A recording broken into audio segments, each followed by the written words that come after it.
and welcome to Myth Monsters. My name is Erin and I'll be your host for these little snack bite-sized podcasts on folklore and mythical monsters from around the world. These podcasts focus on the actual cryptids, folklore and mythic monsters from global mythology, rather than focusing on the full stories of heroes and their big adventures. I'll also be dropping in some references that they have to recent culture, and where you can see these represented in modern day content so that you can learn more and get as obsessed as I am about these absolute legends of the mythological world. Gosh, it's almost the end of the year, but it's truly miserable in the UK at the moment, so it does bring the mood down a little bit. But I'm very, very excited for this episode because the monsters of this week are my mythological namesake and are from my favourite mythology, so I really hope you're excited as well for this one. So what am I talking about? It's the Erinyes from Greek mythology, and they are also known as the Furies if you don't know them by their Greek name, and they can dwindle between a god and a monster, making them a pretty good candidate for an interesting Myth Monsters episode. The Erinyes are three minor chthonic goddesses within the Greek pantheon. What does chthonic mean, I hear you say? Well, it means that they are bound to the underworld and the darkness, and are some of the oldest deities within Greek myth. The goddesses' names were Megara, Alecto, and Tisiphone, and they were the goddesses of vengeance. They are usually described in a few different ways, but they are always humanoid women, usually though pretty horrific, with hair full of writhing snakes like gorgons, bat-like wings, dark, sunken eyes that are dripping with blood, and mouths that breathe fire, plague, or famine. They're also said to have skin filled with corruption and very pallid looking, whilst wearing hooded robes that drip with blood. The Furies are well known for carrying funeral torches, and as well as this, their preferred victims were barbed whips in order to torture their victims, but they were very often seen having snakes just being on their person or having almost snake belts and braces. So what do they actually do as goddesses of vengeance? The three Fury sisters all had their own specialisations, with Megara being the punisher of jealousy, Alecto the punisher of anger, and Tisiphone the punisher of murderers. However, they were mostly used as a collective by the more powerful pantheon of Greek gods to avenge wrongdoings to them, for example, oath-breaking, but also mostly familial murder, which is a big no-no in the ancient Greek world. Of course, with familial murder, it's not someone you're familiar with, it's your family that you are killing. The other main task was to torture the worst of the worst that had already passed on to the other side. They often lived in Erebus and Tartarus, which are the deepest and darkest parts of the Greek underworld. Now, I'm going to do a quick summary of the Greek underworld. So, it's that you have 5 levels, and you will be organised into one for the good, bad, or average deeds that you did in life when you died. There's Elysium for the warriors, with the River of Forgetting, the Lethe, running through it. Asphodel for the average person, a lush field of poppies where you could basically live out your life again.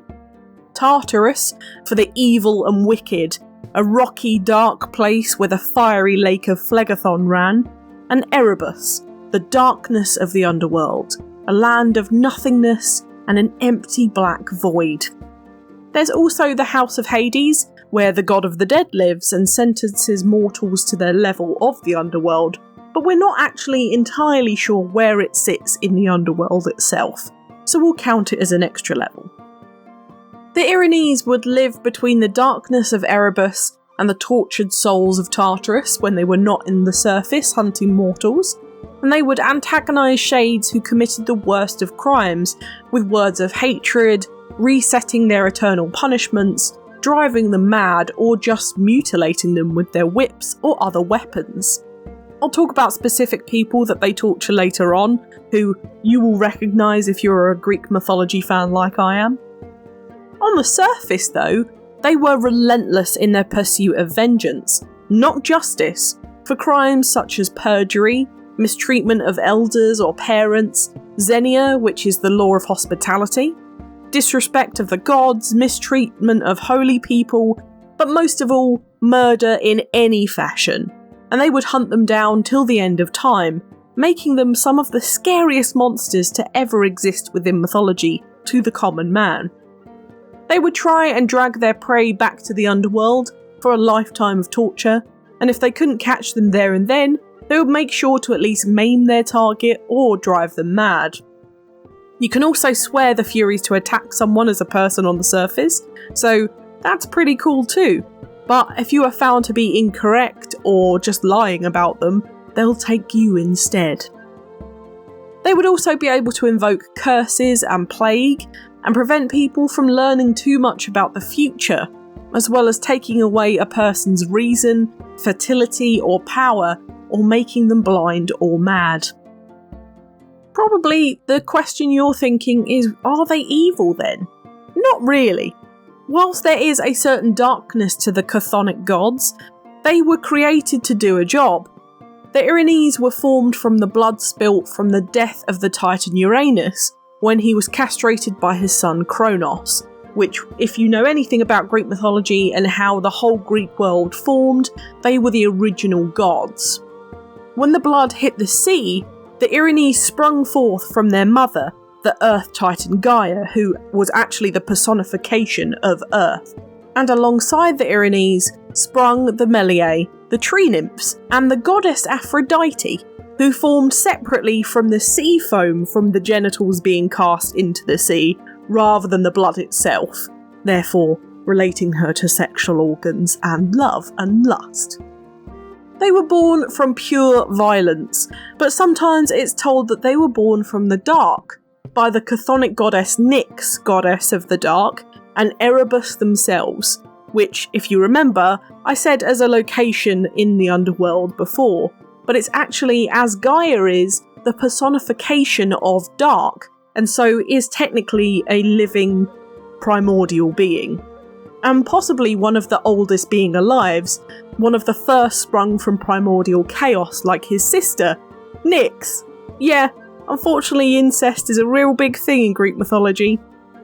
But either way, the sister goddesses were born from either god bloodshed or the embodiment of darkness combined, so you can certainly see why they are perceived as evil, but realistically, they are just a necessary evil into the world to avenge the crimes that people have committed, and especially mortals have committed. On to etymology though, we're not entirely sure what Erinyes actually means in ancient Greek, but it's thought that it comes from the name Eris, who was the goddess of discord, and another one of Nyx's children, and her name very literally means discord in Greek. But there's also another word, orenin, which means to raise, stir or excite, and this is sometimes thought of as the core within this name too. All three goddesses' names have their own etymology as well, with Megara meaning jealous rage, Alecto meaning endless anger, and Tisiphone meaning vengeful destruction. One note here that you might be thinking is about Megara.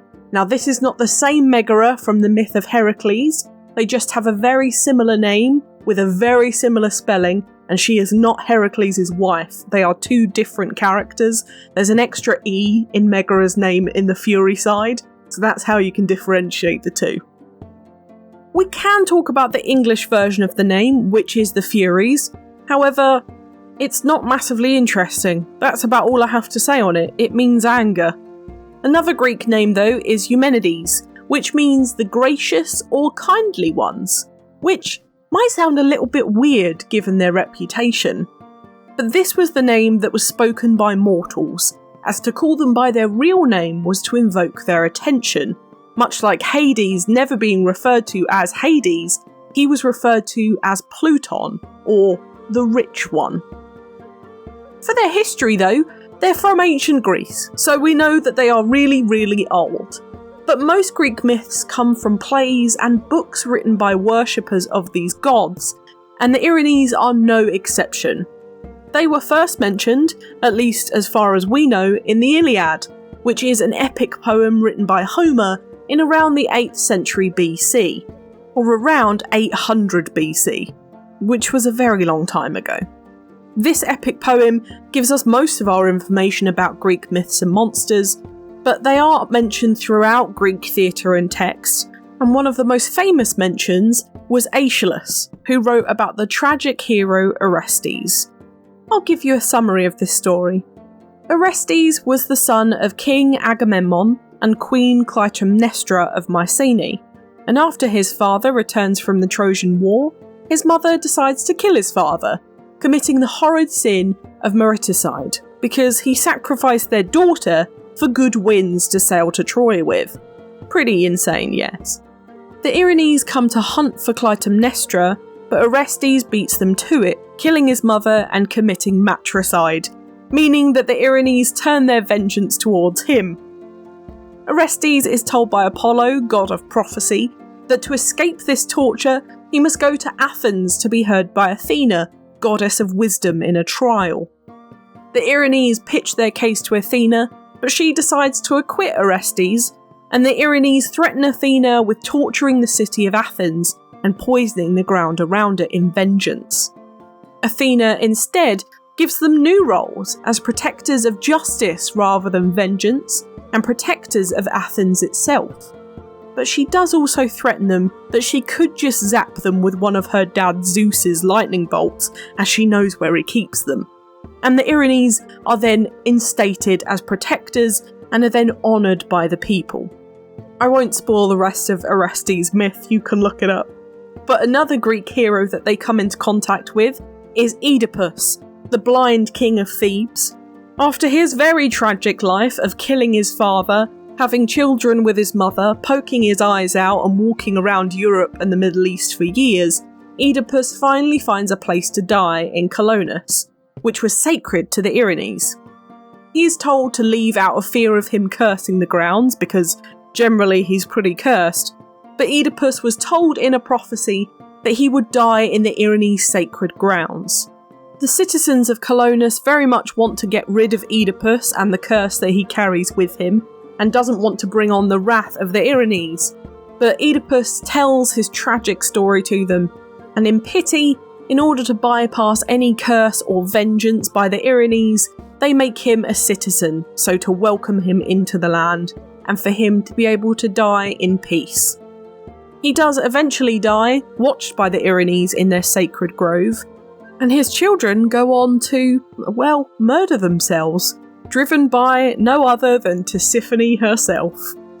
Tisiphone also went on to get another famous hero, Tydeus, to eat the brains of one of his enemies, which led to Athena, his patron, leaving him to die of his injuries in disgust, and led to a very short end to a hero none of us have really heard about. The Erinyes also had a hand in the fall of Troy, because of course they did, everyone did, with Alecto specifically being told by Zeus to prevent the Trojans from entering the Latin territory. This isn't Latin America, this is a Grecian place called Latin. She would disguise herself as various women, trying to convince their husbands to fight against the Trojans, including King Turnus, the king of a local kingdom, who very much figured her out and ended up mocking her, and so she cursed him with constant warmongering blood. She ended up being really frustrated with Zeus's lack of commitment to starting the war without enough strife or blood going on, and so she actually told him she would manage this herself, and the Trojan War was begun by her sister Eris. Lastly, I said I would give you some examples of the souls within Tartarus that they would enjoy torturing. One of these was Sisyphus, the king of Corinth, who cheated death twice, and so was hated by everyone in the underworld, including Hades and even death itself, Thanatos. His eternal punishment is very well known, and it's that he has to push a boulder to the very top of a mountain, only for just as he gets there, the boulder will fall back down again. The Erinyes loved this punishment, and would very often go to watch his eternal struggle whilst dishing out whippings and throwing insults at him, while sometimes even resetting the punishment so that he'd have to push it all the way up again, only for it to come crashing back down. Another one is Prometheus, who doesn't technically get punished within the underworld, but on the top of Mount Elbrus. He was a titan who stole fire for mortals, and therefore was punished by having his liver eaten by an eagle every day, only for it to grow back overnight and the cycle to continue. The Erinyes, again, mostly just like to insult and watch Prometheus, but sometimes would throw a whip or two out just to add to the insult. Now, there are no real-life comparisons I can make to these monsters, as really the question is, are they really monsters? Should I have included them in an episode? Or are they just goddesses who look like them and punish the people who deserve it and commit atrocious acts? That is a question for the ages. But of course, it means that we don't have our usual what could they be section. They are goddesses, so it is tricky and frankly disrespectful to compare them to anything we have on this mortal plane. Now, the answer to why I've included them in this episode, or in the running, I suppose, of the podcast, is that they are monstrous enough to be included within this, and they don't have the typical radiant description that a god within these type of pantheons would have. It's not like we're looking at someone like Loki in Norse mythology, where we could realistically describe him as a frost giant, and then talk about all of the deeds that may have led to godly incidences. The difference with the Erinyes is that they actively hunted mortals a lot of the time, and so make sense to be included within a monster podcast, whilst we still of course respect that they are goddesses and they all have a job to do. It is the misfortune of looking at the Greek gods, for example, who were very much designed to be a reflection of the human condition, and they are no different. In terms of mythical comparison though, we can bring in some gods that are very similar, such as Erinyes, who we mentioned, the goddess of discord, who had bat-like wings and was also born from this darkness. She was responsible for the entire Trojan War and revelled in humans killing each other, for revenge or not.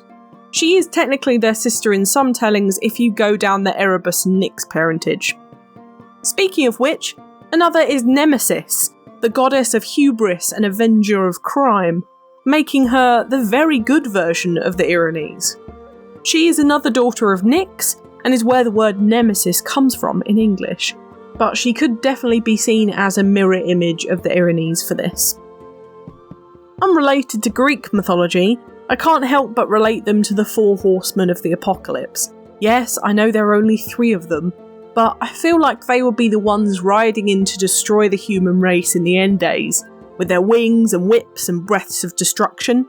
I can imagine these Cambion-like women on horses in the sky, ready to bring us all to justice, or just avenge our forgetting of their pantheon, I suppose.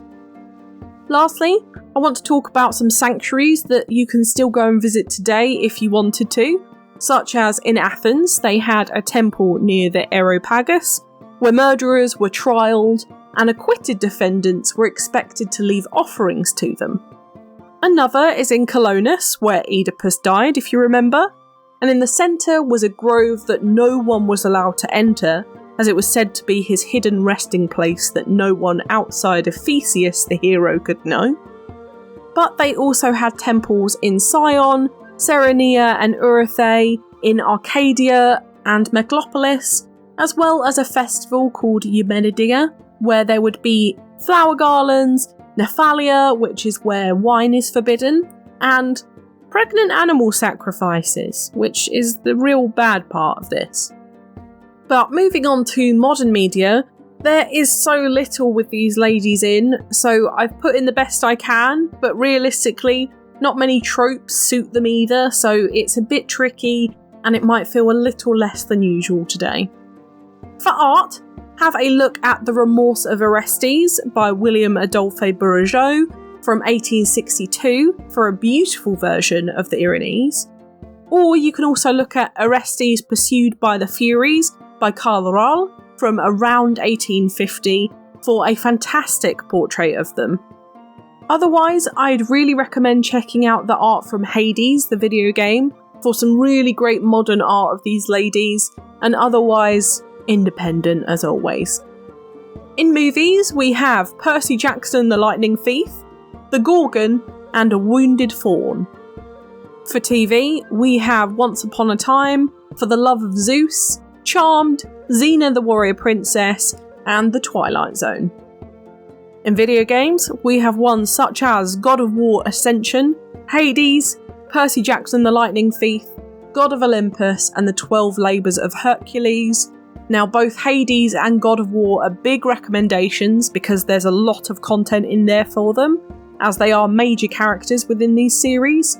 But Hades is also a fantastic video game, so I will always recommend this. My book recommendation, though, of course, is Mythos by Stephen Fry, because it's a fantastic book on Greek myth. But I'd also recommend Greek Myths, Meet the Heroes, Gods and Monsters of Ancient Greece by Jean Menzies, because all of her mythology books are excellent. I will recommend them forever with Greek mythology. But now it's time for Do I Think They Existed? Well, this one is interesting because this segment is called Do I Think They Existed? Me, Erin, your host. And it's difficult this week because I follow Greek religion as a Hellenic pagan, and so I do believe that Erinyes exist with absolutely no question. I truly do believe that if I ever did commit murder, that Tisiphone would be the bane of my afterlife. However, looking at it from a diplomatic view, it's difficult to believe because we just don't know what happens after death. These goddesses are realistically bound to the underworld, which is something most of us would experience after death, maybe bar Hercules or Orpheus, and so none of us know if there even is an afterlife, or if there are gods or a god to greet us at any pearly gates we believe in.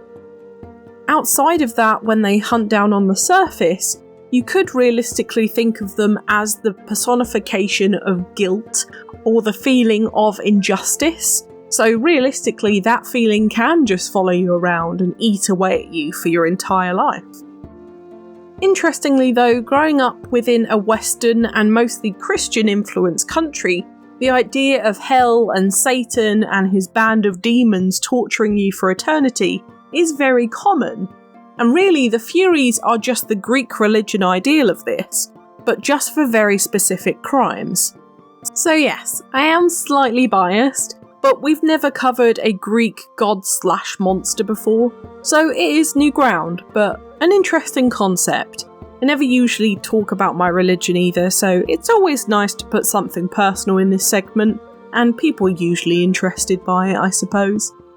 But what do you think? Did the Erinyes hunt down family killers? Let me know on Twitter, I would love to know what you think.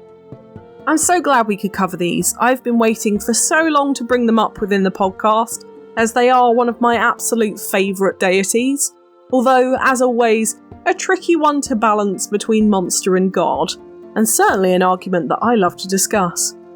Next week, we are heading over to Malay folklore though, to have a look at a really strange creature. We are buzzing and hopping along with a grasshopper spirit with the Pelesit next Thursday. For now though, thank you so much for listening. It's been an absolute pleasure. If you enjoyed this podcast, please give it a rating on the service you are listening on. And I've got the Twitter for any questions or suggestions on what monsters to cover next. And I'd really love to hear from you.